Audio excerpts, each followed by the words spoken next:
Truck cleaner अपहरण प्रकरणामध्ये दिलीप खेडकरांच्या जामीन अर्जावर आज सुनावणी। दिलीप खेडकर, पूजा खेडकरचे वडील।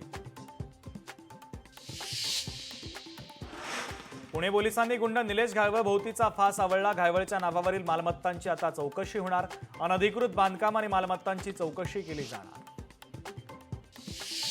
माजी सनदी अधिकाऱ्यांचा पोलिसांशी वाद। माजी सनदी अधिकारी दिलीप शिंदेंचा व्हिडिओ व्हायरल। नो पार्किंगमध्ये लावलेली गाडी काढायला सांगितल्यानं वाद विकोपाला। रोहा शहरात बॅनरमुळे विद्रोपीकरण, नागरिकांमध्ये नाराजीचा सूर। बॅनर लावणाऱ्यांवर कारवाईची मागणी। गोकुळच्या म्हशीच्या दुधाचं उत्पादन वाढवणार, 25 लाख लिटर संकलनाचा टप्पा गाठणार। मंत्री हसन मुश्रीफांची माहिती।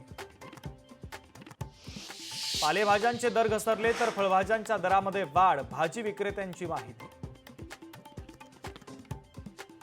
नवी मुंबईमधील एपीएमसी बाजारामध्ये टोमॅटोची आवक कमी। टोमॅटोची आवक कमी झाल्यानं दर वाढले। अतिवृष्टीनं भाज्यांची आवकही मंदावली।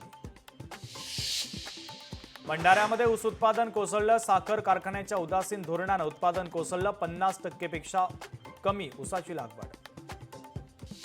कोल्हापूर अंबाबाई मंदिरामध्ये 57 लाखापेक्षा अधिक उलाढाल। नवरात्रीमध्ये धार्मिक विधी आणि पूजा, अन्नदानासाठी मोठी देणगी। प्रसाद विक्रीतूनही भरघोस उत्पन्न। पुण्यामध्ये पोलीस सुरक्षित नाहीत। गुन्हे शाखेमध्ये काम करणाऱ्या पोलिसावरच कोयत्यानं वार। पुण्यातील लॉ कॉलेज रोडवरील घटना।